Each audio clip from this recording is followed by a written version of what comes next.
तो यहाँ पे मोमिन की अलामत ये है कि वो दीन को दुनिया पर मुकद्दम होने नहीं देता, बल्कि दीन को मुकद्दम करते दुनिया पर। मोमिन वो है कि जो दीन को दुनिया पर मुकद्दम करे, जहाँ भी दीन के लिए ज़रूरत पड़े वो अपनी जान का नजराना पेश करता है, दीन को बचा लेता है, दुनिया को मुअख्खर कर लेता है। और मुनाफिक वो है जो दुनिया को दीन पर मुकद्दम करता है। यानी जो शख्स दुनिया को दीन पर मुकद्दम करे वो मुनाफिक और फासिक है। वो इस कोशिश में रहता है कि कहीं से दुनिया मिल जाए, वो इन चक्करों में रहता है कि कहीं से दुनिया मिल जाए, चाहे दीन को बेचना क्यों न पड़े। एक मदीने के हाकिम शहर से बाहर कहीं सैर के लिए जाता है, तो वहाँ पर एक लड़का बकरियों का रेवड़ चढ़ा रहा था। तो उससे मिलता है, कहता है कि ये बकरियां किसकी है? तो वो कहता है फलान अंसार की है, मैं तो उसका गुलाम हूँ। तो हाकिम मदीना कहता है कि उसमें से एक बकरी का बच्चा मुझे दे दो। तो लड़का कहता है कि शाम को मैं मालिक को क्या जवाब दूँ? हाकिम मदीना कहते उसे कह देना कि भेड़िया ने ले गया। कहते हैं शाम को मालिक को मैं ये कहूँगा कि भेड़िया ने ले गया, लेकिन क़यामत के दिन खुदा को मैं क्या जवाब दूंगा? तो हाकिम मदीना हैरान होता है। परवरदिगार कहता है कि काश अल्लाह ताला मुझे इतना भी ईमान देता कि मैं इस लड़के के बराबर मेरा ईमान होता, कि ये लड़का किसी हाकिम और जाबिन के सामने डरा नहीं, बल्कि दीन की जो बात थी, हक बात को कह दिया कि मैं तो फलान का गुलाम हूँ, उसके माल में तसव्वुफ कैसे कर सकता हूँ। तो मुसलमानों का पांचवें खलीफे ने भी जब यजीद की बयान लेना शुरू कर दी, तो कोफे से मुगैरा इब्न शाबा ने 40 आदमियों को अपने बेटे के साथ भेज दिया, शाम भेज दिया। जब दमिश्क पहुंच गए, दमिश्क में पहुंचे तो माविया ने मुगैरा इब्न शाबा के बेटे से पूछा कि तुम्हारे बाप ने इन आदमियों के ईमान को कितने में ख़रीदा है? तो मुगैरा इब्न शाबा के बेटा कहता है कि 200 दिनार में ख़रीदा है। कहता कि बहुत सस्ता सौदा हो गया, क्योंकि 5 दिनार में एक आदमी के ईमान बिका। यहाँ पे ये हुआ कि दुनिया को दीन पर मुकद्दम कर दिया गया, दुनिया की खातिर अपनी ईमान को बेच दिया। ऐसे भी सहाबी है जो दीन की खातिर अपनी जान को कुर्बान कर दिया, और रसूल के ऐसे भी सहाबी मिल सकते हैं जो दुनिया की खातिर दीन को बेच दिया। ये थी सहाबी की बात। रसूल खुदा ने हर तरह मौजज़े दिखाया। लक़द कान लकुम फ़ी रसूलिल्लाहि उस्वतुन हसना, मेरा मौजू ये था कि रसूल की सीरत में आपकी क्या है? उसवा हसना है, उस पर अमल करो, पैरवी करो। तो रसूल ने हर जगह मौजज़ा दिखला दिया। कुछ लोगों ने उस पर झुठला भी दिया, कुछ ही ने उस पर अमल नहीं किया। जब रसूल मक्के से मदीने की तरफ गए, वहाँ सब ने चाहा, अम्मार भी साथ थे, सब ने चाहा कि रसूल हमारे घर में आके रुके। तो रसूल ने अम्मार से कहा कि मेरे ऊँट की लगाम को छोड़ दो, जिसके घर के दरवाजे में रुक जाएगी मैं वहीं रुकूंगा। रसूल की ऊँट चले गई। सब देखते रहे कि काश रसूल की सवारी हमारे घर में रुके। हर एक की तमन्ना थी। मगर मदीने के सबसे गरीब तरीन शख्स अबू अयूब के घर के दरवाजे में जाकर रुकी। अबू अयूब खुश हो गया, जाके अपनी माँ से कहते कि मादर गिरामी रहमतुल आलमीन हमारे घर में आए, दरवाज़ा खोलो। तो जो मेरी तरफ रहमतुल आलमीन मेरे घर में आए, दरवाज़ा खोलो। उसकी माँ कहती कि काश अगर मेरी बिनाई होती तो मैं रहमतुल आलमीन को देख लेती। मोहम्मद आले मोहम्मद सल्लल्लाहु अलैहि वसल्लम, मेरी बिनाई होती तो मैं रहमतुल आलमीन को देख लेती, उसकी ज़ियारत कर लेती। तो उस वक्त रसूल ने अपने हाथ को उसके चेहरे की तरफ इशारा कर दिया। जैसे रसूल के हाथ का इशारा था, उसकी बिनाई वापस आ गई। ये रसूल है जो अपने मौजज़ा दिखाते हैं। तो यही रसूल जब मक्के से मदीने की तरफ आए, मक्के से मदीने में आया, तो मदीने में कहत साली आ गई, बारिश ही नहीं हुई। अबू सुफियान ने लोगों को जमा किया, कहा लोगों हम जाके रसूलुल्लाह से जाके, नहीं मोहम्मद से जाके, रसूल तो मानता नहीं था, मोहम्मद से जाके दुआ कराते कि रहमत बारिश बरसे। लोगों ने कहा हम तो उसके दुश्मन हैं, कैसा जाएंगे? अबू सुफियान कहते हैं कि देखो हम उसके दुश्मन हैं, वो हमारा दुश्मन नहीं है। हम में से कोई जाने के तैयार नहीं तो मैं जाता हूँ। वो जाता है, जाके सबसे पहले तो अपनी बेटी के घर जाता है जो रसूल की ज़ौजा है। अपनी बेटी घर जाते, बेटी के सर पे हाथ रखता है, हालात मालूम करना चाहते कि रसूल के त्यौहार कैसे है।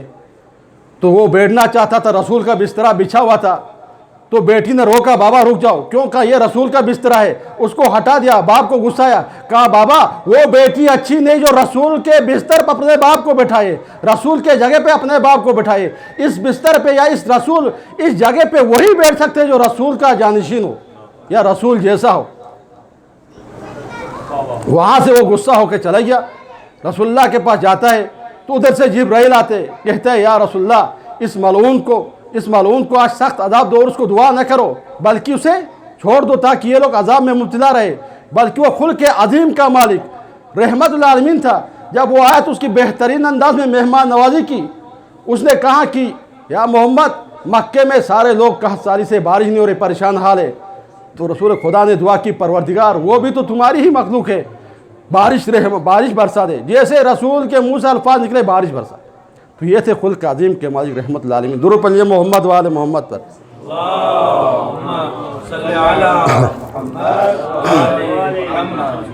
तो यही मोहम्मद ने हमें बतला दिया कि मोमिन वो है जो रसूल के हर फरमान को माने, रसूल के ताबे रहे। तो रसूल खुदा से पूछते या रसूलल्लाह कौन से ऐसा इबादत है जो हम करें तो आप भी राज़ी हो जाए, अल्लाह भी राज़ी हो जाए। तो रसूल खुदा ने फरमाया ज़य्यिनु मजालिसकुम बिज़िक्र अली इब्न अबी तालिब इन्न ज़िक्रहु ज़िक्री व ज़िक्री ज़िक्रुल्लाह व ज़िक्रुल्लाह इबादत। तुम अपनी मजलिस को अली इब्न अबी तालिब की जीनत, मजलिस अली इब्न अबी तालिब की जीनत से बख्श दो। अली के ज़िक्र से इस मजलिस को जीनत दो। अली का ज़िक्र मेरा ज़िक्र है और मेरा ज़िक्र अल्लाह का ज़िक्र है और अल्लाह का ज़िक्र इबादत है। तो यहाँ मालूम हुआ कि जो लोग अली के जिक्र करते हैं उससे रसूल का जिक्र भी होता है, अल्लाह का जिक्र भी होता है और इबादत भी हो जाता है। तो अली के जिक्र में तीनों इबादत मुस्तविर है। रसूल खुदा ने फरमाया कि मेरे भाई अली के फ़ज़ाइल इतना है कि अगर शुमार करने लगो तो शुमार नहीं हो सकते। मौलाए कायनात ने जब जंगे नहरवान से वापस आ रहे थे तो एक जगह पर बाबिल की ज़मीन में पहुँचे, वहाँ पे नमाज असर का वक्त हो गया। तो लोगों ने चिल्लाना शुरू कर दिया कि या अली नमाज का वक्त हो गया, रुक जाए।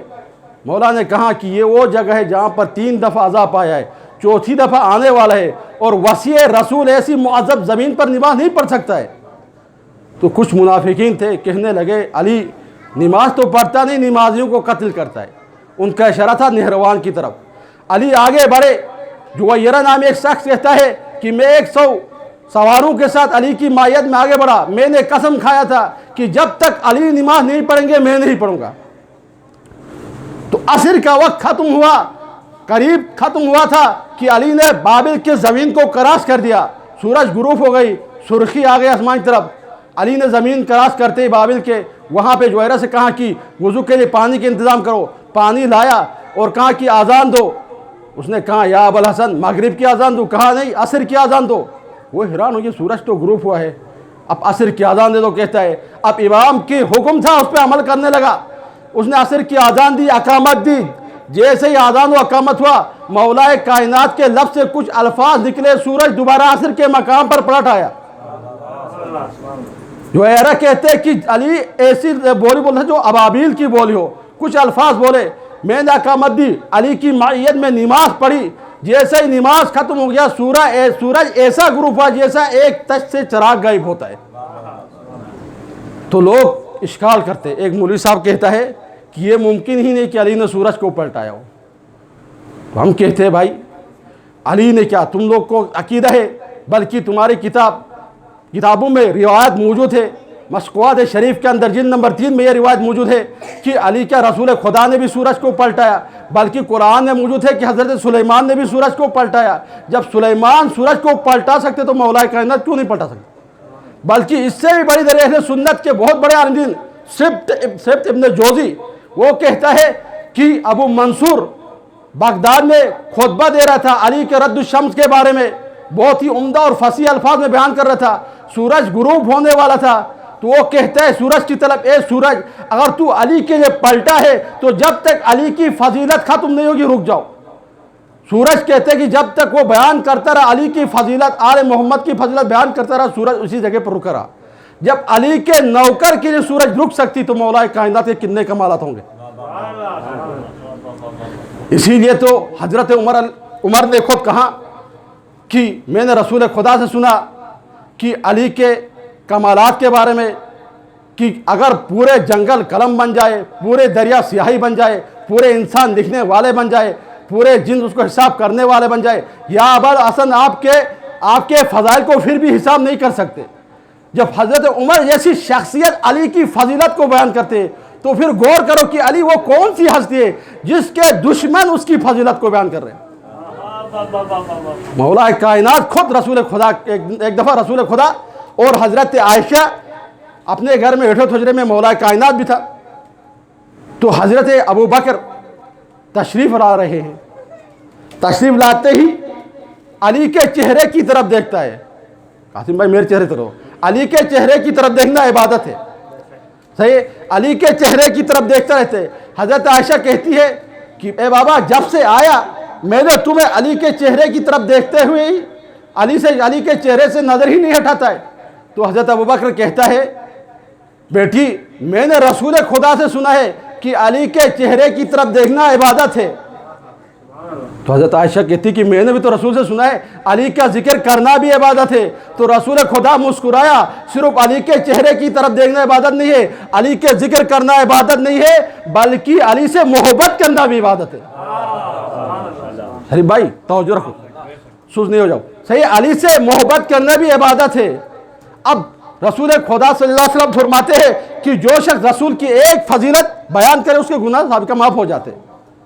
अगर रसूल के एक हदीस कानों से सुने तो उसके कानों के गुनाह माफ़ हो जाते। अगर कोई शख्स अली की फजीलत आंखों से देखे तो उसके आंखों के गुनाह माफ़ हो जाते। तो अली की फजीलत हर कोई शुमार नहीं कर सकते, बल्कि ये तो मज़ाहिरुल अजाइब व गराइब है। दुरूद पढ़िए मोहम्मद वाले मोहम्मद पर।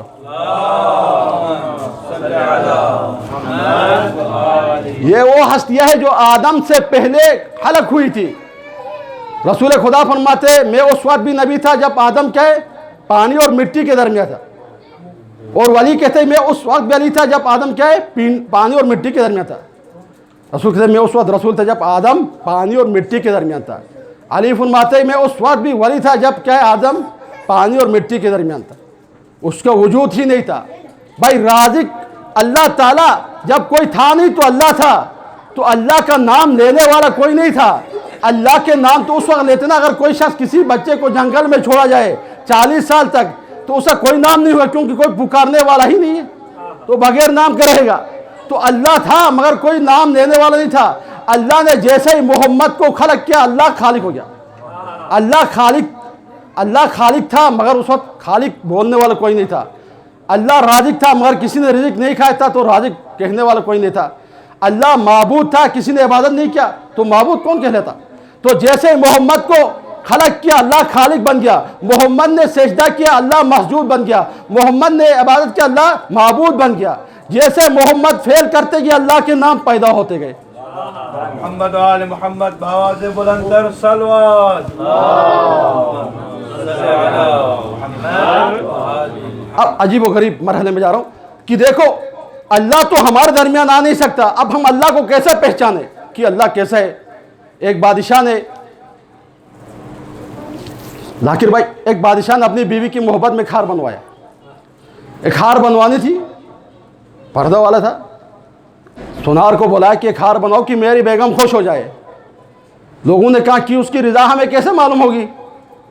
कहा कि बनाना तो पड़ेगा क्योंकि वो तो मस्तूरात है, पर्दे से बाहर नहीं आ सकती, तुम अंदर जा नहीं सकते। सब परेशान है कि अब हमें उसकी रज़ा कैसे मालूम होगी।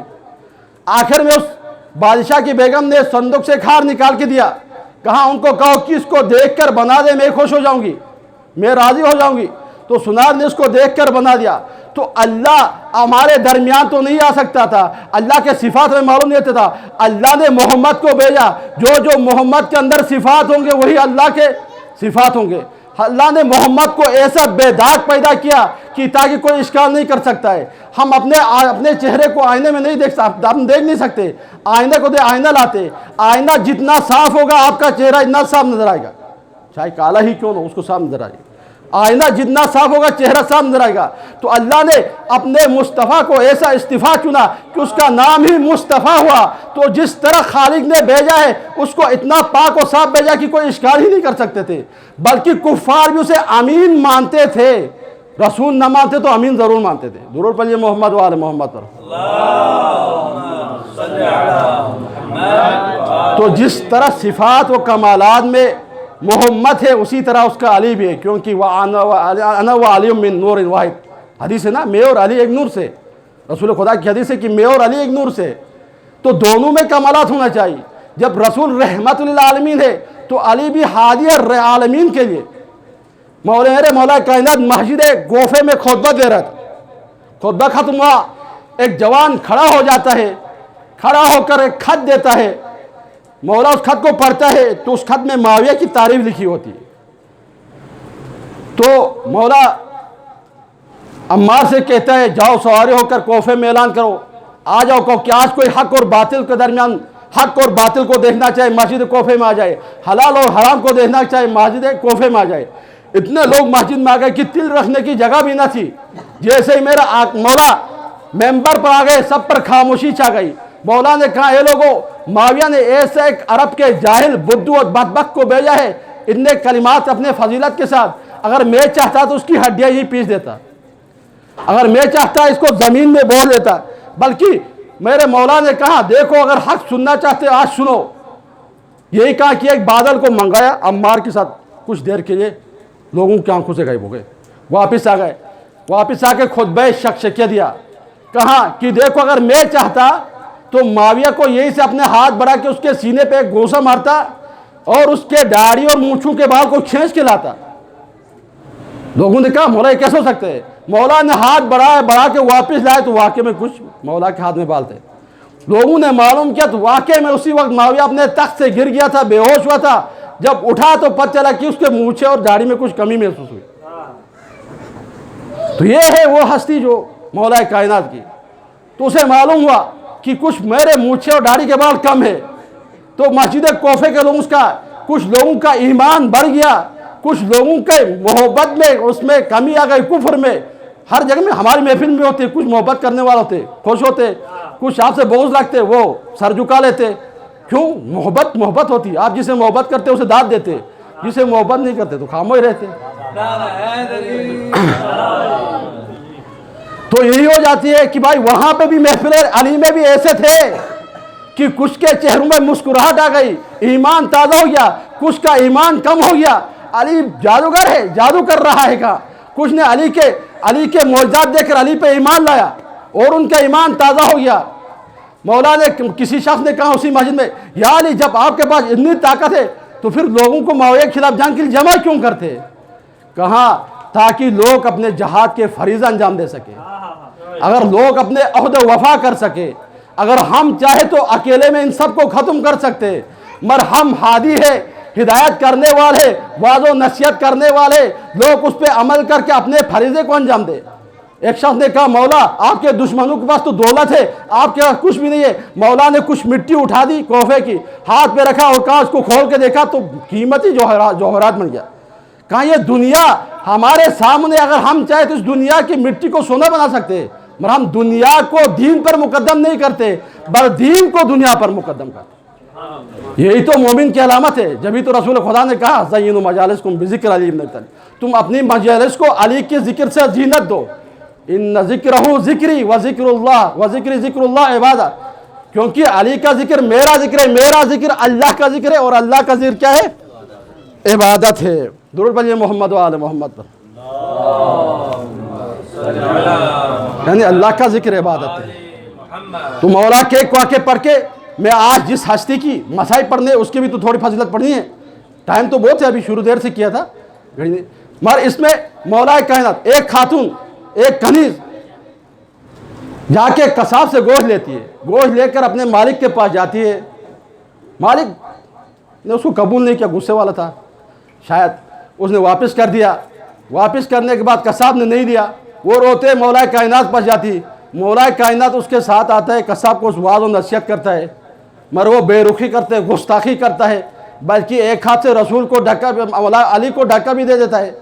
तो मौला खामोशी से चले जाता। जाकिर भाई, जाहिल के सामने खामोश रहना ही मुनासिब है। तो मौला खामोशी से चले जाता है।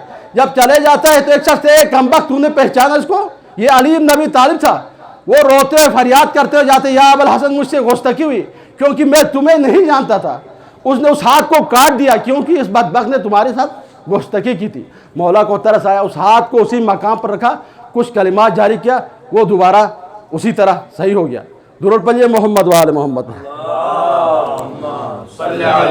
तो यही मौलाए कायनात ने अकील से कहा कि मुझे ऐसे बहादुर कबीले से किसी लड़की को, दोनों की मैं शादी करना चाहता हूँ।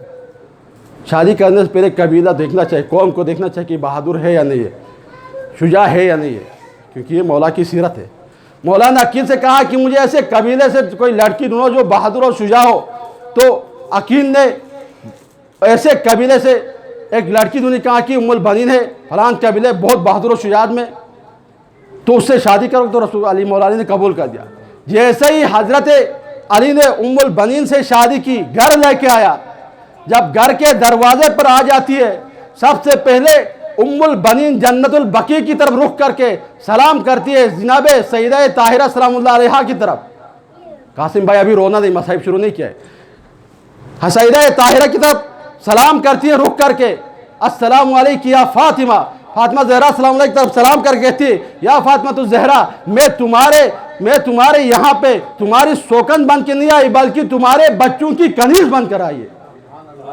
जब इसने दुखूल पढ़कर मौला के घर में दाखिल होती है, सबसे पहले अबुल हसन से सवाल करती है, या अबुल हसन बच्चे कहाँ हैं? अली इशारा करते फातिमा के कमरे की तरफ, हुजरे की तरफ। उस तरफ बढ़ती है तो देखा कि हसन और हुसैन, उम्मे कुलसूम, ज़ैनब आपस में बातें कर रहे थे कि आज तो नई माँ आ रही है, क्या पता वो हमारे साथ क्या रवैया अख्तियार करेगी, क्योंकि आले मोहम्मद ने पहले भी बहुत से माओं को देख चुके थे।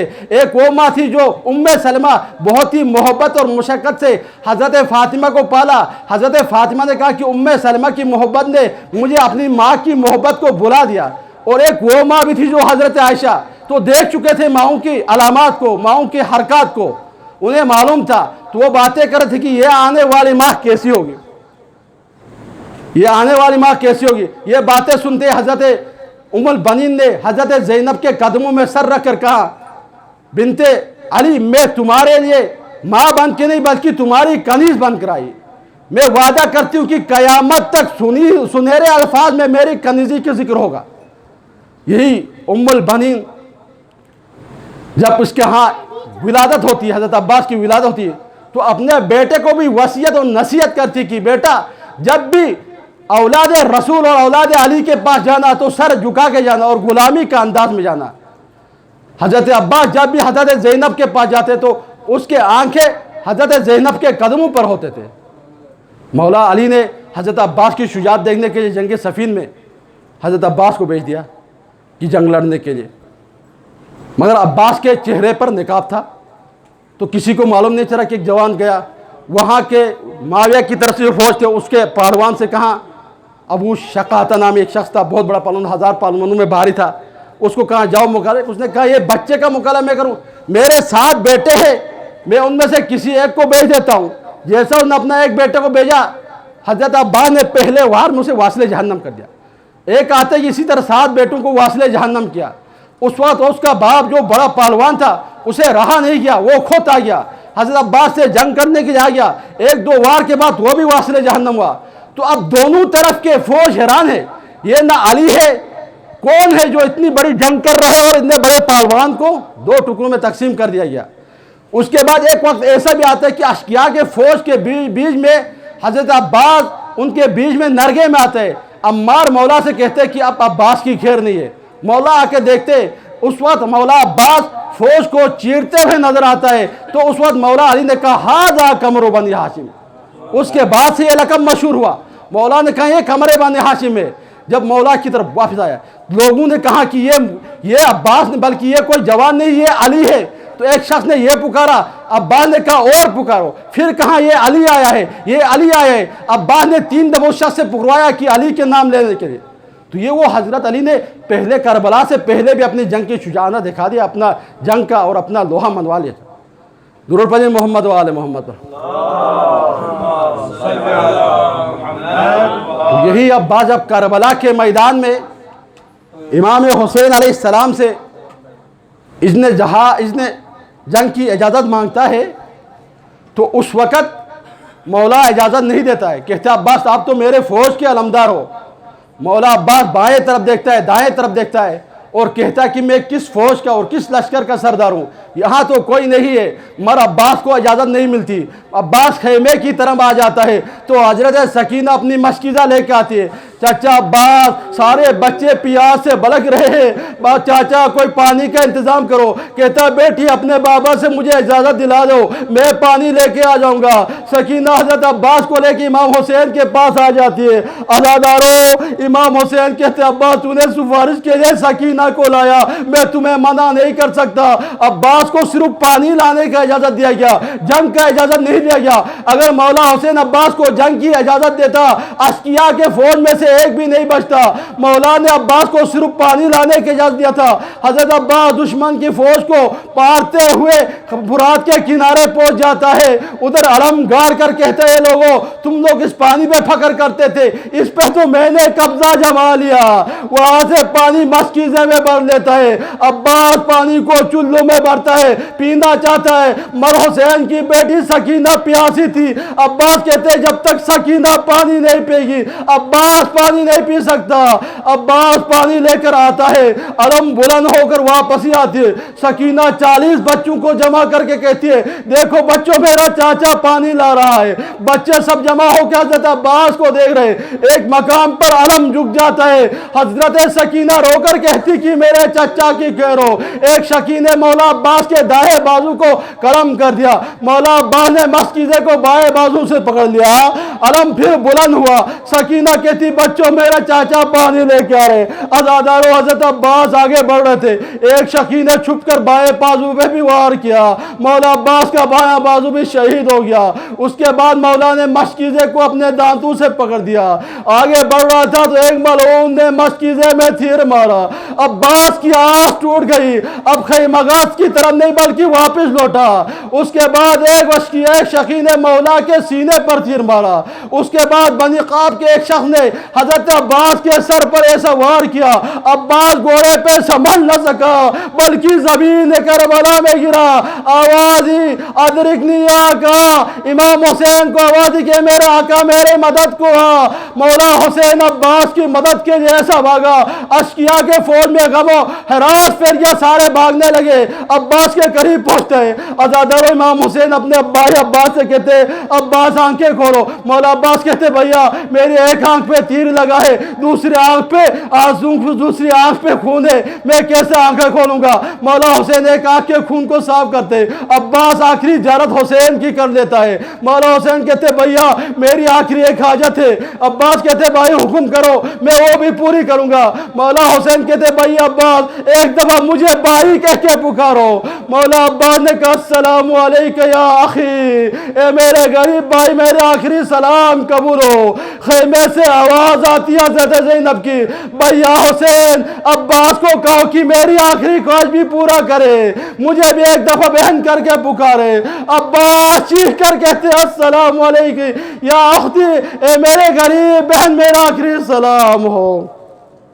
वसिअ अलमुल्लज़ीन ज़लमू अय्युम क़ल्बिन क़ल्बून मातम हुसैन।